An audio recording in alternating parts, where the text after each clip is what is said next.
আমি দুর্যোধন,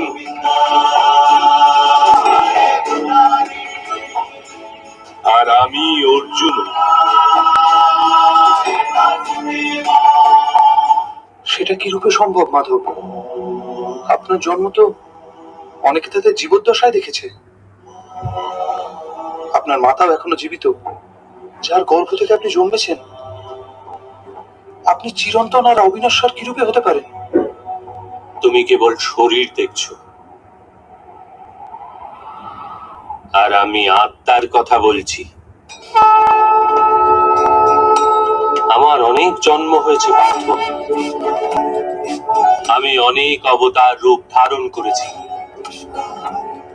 অনেক প্রকার শরীর ধারণ করেছি আমি, আর এই মৃত্তিকায় মিশে গেছে।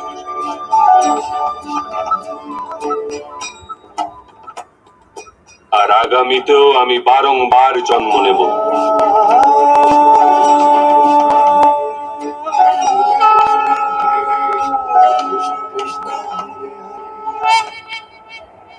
यदा यदा हि धर्मस्य ग्लानिर्भवति भारत अभ्युत्थानमधर्मस्य तदात्मानं सृजाम्यहम्